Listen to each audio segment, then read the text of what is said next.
Selamat malam masyarakat Indramayu. Hari ini kita kedatangan tamu orang spesial.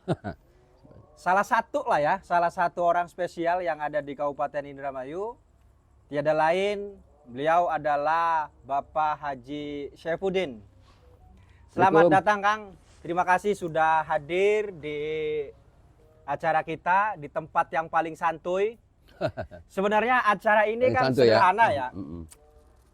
Yang menggagas ini sebenarnya dari obrolan santai dengan masyarakat ketika kontestasi pileg kemarin sebenarnya mah. Ada beberapa orang yang kemudian bertanya kepada saya, sebenarnya kerjane dewanku apa? Semua berawal dari pertanyaan-pertanyaan ringan masyarakat sebenarnya mah. Sehingga kemudian kalau kemudian masyarakat pengen secara terang dan gamblang berkaitan tentang apa saja sih kerja-kerja dewan, kayaknya saya bisa menjelaskan itu secara teoritis. Tetapi saya pengen menghadirkan salah satu orang yang kemudian cukup mewakili dari 50 anggota DPRD kita untuk menjawab sebenarnya apa sih kerja-kerja dewan. Apakah hanya untuk datang absensi terus pulang, ataukah hanya sekedar seremonial ikut apel siaga atau apel di hari Senin, atau kerja-kerja dewan itu ada hal lain yang kemudian masyarakat juga harus tahu. Hingga untuk mengawali ini Kang Saifuddin, saya biar lebih suasana keakraban saya panggil Kang Udin saja. Ya, sepakat. Kalau Kang Saifuddin kesannya terlalu formal ya. Oke Kang Udin, saya pengen mengawali dari pertanyaan yang paling singkat. Kang, kalau saya baca rekam jejaknya, Kang Udin ini sudah 3 kali jadi anggota DPRD, bener ya? Ya, 3 periode ya. Diawali dari tahun berapa itu Kang? Kalau saya boleh tahu. Sanga 2009. 2009. 2009 2014, 14 2019, 19 2024. Dari Dapil? Indramayu. Indramayu. 1. Dari perjalanan hampir 15 tahun ya, kalau kita kalkulasi satu periode itu 5 tahun. Kang, sebenarnya kerja-kerja dewan apa? Kerja-kerja dewan ya. Ya. Makasih Kang Hendrik. Ya. Aduh, bengikin disuguhi apa gini? Onde-onde ya. Ya. Onde-onde anakin apa gini molen. Molen. Bakal membatak molen. Molen. Ya, kinki arane blencong. Mung blencong dipai gula. Iya. Kini apa irane ki? Klepon. Nah, jare wong tua ya, bakal mangan onde-onde, gini onde-onde cilik nih. Iya. Sing enak sing ganjil. Bisa nih ngono. Beli ngandel bakal dipangan enak, ganjil hitung dewek. Sing dihitung apa nih? Kok dikit ya? Iya. Apa nih ki? Nah, ki politik. Iya. Gelem ora gelem kudu gelem bakal ngitung. Ya kudu putak maning jadi pangan bagus ka ngomong. Iya. Memang. Deklar mudah-mudahan pertanyaan Kang Hendrik ya. Kita ke batu kabeh kayak dikepung kita ke, ada apa lah. Jadi terima kasih ini tuntutannya pertama kepada Kang Hendrik dan teman-teman sekalian. Si bengikin ngundang kita walaupun kita lagi liwat kayak sengaja tapi tak sengaja kan bela mene. Ya. Mau curiga apa ke deh undang-undang mene. Ngomongnya makabaran enak. Oke, ini kan tulisannya tempat paling santuy. Oke. Ya. Santuy maning kita ngomong ke. Sebagaimana tadi sama oleh Kang Hendrik, benar kita jadi anggota dewan wis 15 tahun Kang. 15 tahun. Oktober Agustus ki. Warga kayaknya ki. Ya. Alhamdulillah di Muria Rongai Sanga, Rongai 14, Rongai Sanga Las dan terakhir 24. Tentu hasil melalui proses demokrasi. Ning dapil 1. Ya. Rongai Sanga dipilih jadi dewan Kang Hendrik. Sempat anak pikiran jadi beli, jadi sekarang. Alhamdulillah. Walaupun kalau saya dengar dapil 1 itu dianggapnya sebagai zona neraka. Ya. Tapi sampean saya pastikan bukan penghuni neraka kan, bukan? Ya, bukan. Tapi penghuni surga Kang. Tapi dewan itu bisa dibandingkan dengan surga. Bandingkan neraka maning barangnya. Jadi dapil neraka. Sebenarnya kabeh dapil neraka kabeh. Iya, enggak ada dapil surga. Ya, bagus lolos dari surga. Iya. Kan. Oke Kang, kembali kita tadi. Saya pengen tahu sebenarnya kerja dewan gua apa sih Kang? Sampai uang pada buang duit ake-akean pengen jadi ku. Kerjanya orang bodem orang macul Kang Hendrik. Cuman telu kerja itu. Pertama tugas fungsinya yang pertama adalah pengawasan. Ya. Kedua budgeting gawe anggaran. Ya. Ketelu tugas legislasi gawe perda atau undang-undang. Tadi Kang, masalah pengawasan ya, Hmm. berarti ada yang diawasi. Siapa yang diawasi? Ya, tugas sebagaimana Undang-Undang 2314 dan perubahannya, ya mengawasi pemerintahan. Dalam Undang-Undang 2314 itu jelas, pemerintah daerah, pemerintahan itu legislatif dan eksekutif. Ya. Di dalam tugas itu, kami bagi tugas. Ya. Kita menganggarkan, sing mengeksekusi adalah eksekutif, bupati. Berarti kinerja dewan itu salah satunya mengawasi akan kinerja dari apa yang Betul. dilakukan eksekutif. Betul, karena yang namanya eksekutif menjalankan tugas apa yang diputuskan bersama melalui proses penganggaran misalnya. Ya. Kone daman gini, jika gua PPAS, kemudian pembahasan anggaran, kone panjang lebar. Tapi yang jelas tugasnya dewan itu menghitung anggaran yang diajukan eksekutif disetujui oleh bersama-sama. Ya. Nah kemudian dijalankan oleh eksekutif. Nah tugasnya mengawasi target capaian. Ya, ya. Contoh. Tapi awas dewan itu tugas pengawasannya budgetingnya tidak sampai satuan 3 istilah itu. Misalnya dinas pendidikan ngajuakan sebagaimana amanat konstitusi, pendidikan itu 20%. 20%.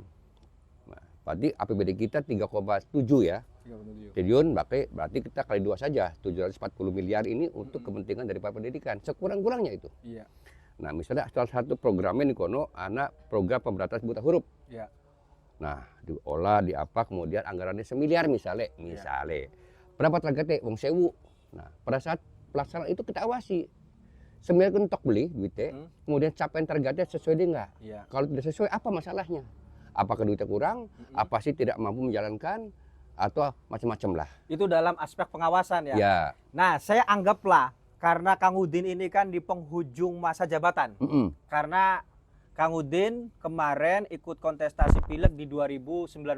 Ya. Berarti akan berakhir di tahun 2024. Artinya sekarang sudah di 2024. Iya. Artinya di penghujung jabatan. Tepatnya bulan Agustus ya. Tepatnya di bulan Agustus. Oke Kang, saya berupaya untuk mereview, untuk melakukan kilas balik apa yang sudah dilakukan oleh Dewan. Iya.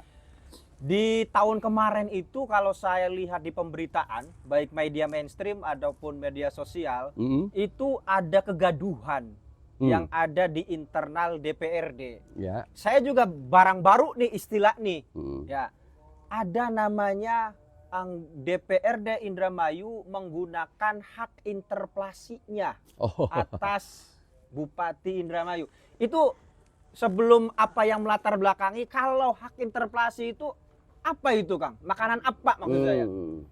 Kalau marah kita serius ngomong Ya. interpelasi ya. Jadi Ya. inget mana gini sejarah pada saat Indramayu ada interpelasi. Ya. Rada guyon ya. Jadi sehingga zaman Nabi Adam takkan ada Malik ini peribahasaan itu. Ya, ya, Indramayu ya, ya. anak interpelasi. Apakah interpelasi itu satu hal yang menjadi sebuah sesuatu yang mengerikan? Tidak. Karena hak diatur oleh undang-undang baik undang-undang MD3 maupun undang-undang lainnya yang menguatkan regulasi itu. Karena hak DPRD. Ya. Apa sih interpelasiku? Nah, itu yang saya perlu harus tahu Ya. ini. Interpelasiku tugas atau hak DPRD dalam rangka memberikan bukan peringatan, lebih memberikan satu ingatan kepada pemerintah daerah Ya. yang kami anggap ada beberapa hal yang dianggap menyalahi sebagaimana aturan. Ya. Nah, semangatnya watawasobil hak, watawasobisob. Saling mengingatkan. Betul. Berarti kalau bentuknya saling mengingatkan, ada hal yang dianggap oleh DPRD ini ada sesuatu yang menyimpang. Ada. Nah ini apa yang menyimpang dari apa yang dijalankan oleh Bupati Indramayu? Betul Kang. Jadi gini, ada 3 hak DPRD sebagaimana tadi, dari mulai hak interpelasi, Ya. hak angket, dan hak menyatakan pendapat. Tentu diatur baik oleh Undang-Undang MD3, kemudian diatur oleh aturan yang lain termasuk juga tatib kita.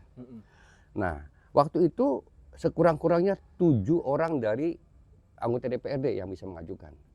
Nah, saya sedikit mengulas perjalanannya itu 50 anggota DPRD, 42 dari 50 itu menandatangani atas persetujuan interpelasi diajukan kepada pimpinan dan disampaikan pada paripurna.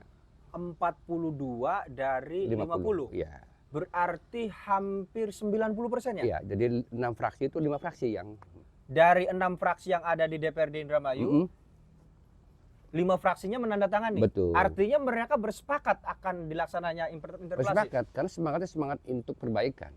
Iya kan? Iya. Namun kadang-kala, mohon maaf, ditangkap dari sisi karena mungkin hal yang baru, dianggap tabu, Iya. maka rame. Tapi secara teori sudah ada di undang-undang itu. Ada, baik itu undang-undang MD3 maupun juga tatib kita dan undang-undang atau regulasi yang lainnya. Tapi tadi Kang, kita kembali ke pertanyaan pertama. Apa yang melatar belakangnya? Ada 4 poin ya, saya kalau lupa mohon maaf ataupun ada tambahan ataupun diperbaiki. Beberapa hal, pertama dari sisi kaitan dengan proses, kaitan dengan tim sel PDAM. Kami anggap ada satu kesalahan dan dianggap memang itu persoalan yang serius, proses tim sel PDAM itu. Gimana itu lebih detailnya? Jadi ada yang kami baca dan kami, kan ada namanya kita bahas pansus itu, Ya. di DPRD ada pansus, kita bahas terkait dengan apa yang mendasari kaitan dengan pansus. Jadi kaitan dengan PDAM itu ada proses di mana ada salah daripada menetapkan ataupun menggunakan regulasi maupun konsideran yang dipakai. Kemudian ada satu keganjilan lah terkait dengan proses itu. Sehingga kami menganggap ini penting dalam rangka untuk bisa dibicarakan dalam rangka untuk perbaikan melalui komisi, kemudian gagal, tersumbat, maka melalui pansus. Yang kedua terkait dengan kebijakan sebagaimana Bupati waktu itu, dan kami menghormati atas program yang bagus. 10 program itu diantaranya adalah program Dokmaru ya, dokter masuk ke rumah itu. Bagaimana kaitan Bupati ingin bagaimana supaya lebih masyarakat terlayani. Diperadakan dengan sumber daya alam ya, sumber daya manusianya dengan program Dokmaru. Kami melihat ada satu hal yang kami anggap kurang tepat karena ada Permenkes 43 itu bahwa tidak harus dokter, kecuali ya mohon izin sebagaimana rumah sakit itu harus MKes ya, manajemen kesehatan. Kalau di puskesmas, maksud saya gini, kalau dibicara di ruang dibuka, misalnya dari 45 puskesmas itu, taruhlah 5 atau 10 misalnya non dokter, tapi yang lain kan bisa. Tapi di era Ibu Nina itu diharuskan dari Itu wajib. profesi dokter. Ya. Padahal kepala puskesmas itu kan hanya sebatas kepala administratif Betul, kan. betul. Nah makanya di situ barangkali. Yang ketiga terkait dengan, ya mohon izin ya, saya harus sampaikan di forum ini kami baca ada disharmonisasi antara kepala daerah dan wakil kepala daerah. Bupati wakil bupati. Kami melihat sepertinya sudah menjadi konsumsi publik. Kami ingin bagaimana supaya pimpinan daerah ini kalaupun ada persoalan jangan sampai terbuka. Nah ini penting dalam rangka itu. Dan kami juga diadukan oleh salah satu kepala daerahnya, wakil kepala daerah itu menyangkut kaitan hak-haknya yang mungkin dianggap terdolimi. Ntar dulu, kalau disharmonisasi itu artinya antara bupati dengan wakil bupati dalam kondisi tidak baik-baik saja. Ya. Bisa diartikan seperti itu, Kang? Betul. Nah, maksud saya gini, salah satu poin saja itu, Mas. Sehingga kami ingin melihat supaya ada kesejukan. Bagaimanapun kami mewakili rakyat ini, jangan sampai rakyat dipertontonkan dengan hal-hal kegaduhan. Jadi ingin saya begitu. Terlepas nanti saya pribadi itu silakan saja, tapi ingin saya ditampilkan itu ya sejuk lah gitu kan. Kemudian ada lagi terkait dengan saya lupa ya poinnya. Yang jelas poin keempat ya. Iya, menyangkut kaitan dengan penentukan jabatan eselon ya yang tidak sesuai dengan apa yang kami. Di pasal 2314 itu ada kalimat begini, saya lupa pasalnya. Jadi bupati dan SKPD membantu bupati dan DPRD. Dan pada fakta politiknya kami ya sepertinya kan ada ruang untuk kita bicarakan dalam hal itu. Tapi ya ini sumbatan. Nah tertarik itu Kang di satu poin yang melatar belakangi adanya interpelasi berkaitan tentang pansel PDAM gitu maksudnya.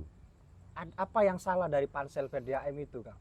Nah kalau bisa di googling ya, itu ada pengakuan bupati waktu itu ada sedikit kesalahan ya, menyakit orang yang belum meninggal sudah dinyatakan meninggal.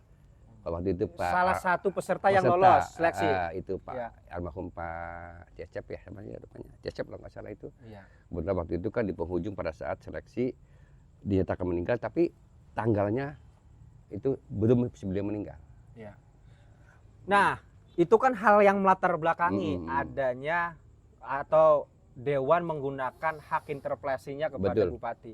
Lantas ketika interpelasi itu sudah digulirkan, berarti kan ada respon nih dari orang yang diinterpelasikan. Gimana itu responnya? Nah waktu itu bupati hadir ya, walaupun memang terjadi sebuah cuaca yang suhu politiknya begitu hangat. Ya saya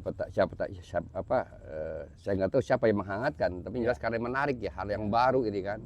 Saya katakan tadi dari mulai zaman Nabi Adam Takang Adam Malik ini, sampai Demayu interpelasi dan dari 500 sekian kabupaten kota ini hanya 2 kalau nggak salah yang termasuk Indramayu. Salah satunya Indramayu yang menggunakan hak interpelasinya. Yaitu Bupati hadir Hadir. Ya, walaupun saya juga coba untuk memberikan pemahaman bahwa ini tidak ada niat lain selain ingin sama-sama perbaikan. Cuma ada dikesankan ditangkap itu seolah mau impeach. Oh, bahaya Ya, impeachment padahal ya. kan ada tahapan selanjutnya. Iya. Ada inflasi, hak Ada guna angket. pendapat, angket dan pendapat dan lagi. Iya. Ada tahapan dan nggak mudah itu. Iyalah. Dan kami juga tidak mau ke sana. Kami ingin ada ruang-ruang yang dibuka sehingga tidak ada saluran yang tersumbat. Berarti semangatnya tadi hanya untuk mempertanyakan ya. Iya, Mempertanyakan mempertanyakan dan beberapa merekomendasikan kondisi. untuk Iya. memperbaiki. Kalau ada kesalahan ya tolong perbaiki gitu. Itu dari proses interpelasi ya. Iya. Berarti rekomendasinya apa yang sudah Jadi waktu diusulkan? itu Kang Hendrik kami alhamdulillah hadir Ibu Bupati waktu itu dengan Pak Sekda. Waktu itu emang ingat ya, yang hadir itu pertama Pak Sekda. Iya. DPD tidak menghendaki Pak Sekda, pengen kami Bupati langsung. Karena ada bupati definitif kan sebenarnya. Iya, waktu itu kan Tapi dari pihak Pemda yang diutus adalah Sekda. pertama Sekda. maka gagal itu, Iya. yang mana gagal dalam rangka untuk interpelasi itu. Kami juga mencoba selaku pimpinan sebagaimana corong daripada DPRD untuk memberikan satu pemahaman dan meyakinkan bahwasanya bahwa ini semangatnya semangat perbaikan. Tadi wartawas subihak, wartawas subisob. Sehingga Bupati juga memahami. Karena gini ya Mas Hendrik, mohon izin lagi. Saya tidak sepenuhnya menyalahkan misalnya Bupati ya. Iya.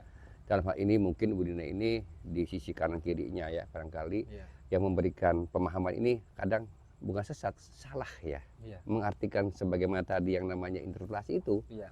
Sehingga Bupati juga saya nggak bisa salahkan penuh. Seolah-olah ini ada apa, anu segala macam. Padahal kalau utuh menyampaikan jelas sesuai dengan apa yang ada undang-undang itu nggak ada masalah kok.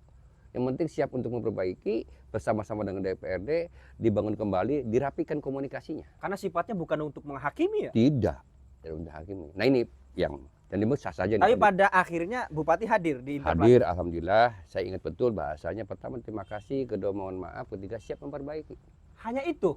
Ya, keluhnya itu aja lah. Oh. Walaupun kami tunggu selama 3 bulan itu atau 100 hari daripada itu, walaupun tidak ada ukuran bagaimana yang namanya interpelasi itu mau dilaksanakan, tidak ada upaya lain, tapi kami menganggap ini kok tidak ada satu konkret dilakukan oleh Bupati. Artinya kalau saya melihat daripada fungsi kewenangan Dewan sebagai tugas pengawasan sudah dijalankan. Insya Allah. Wujudnya atau bentuknya sebagai apa, wujudnya dalam kapitalisasinya sebagai interpelasi itu Kang ya. Betul, betul.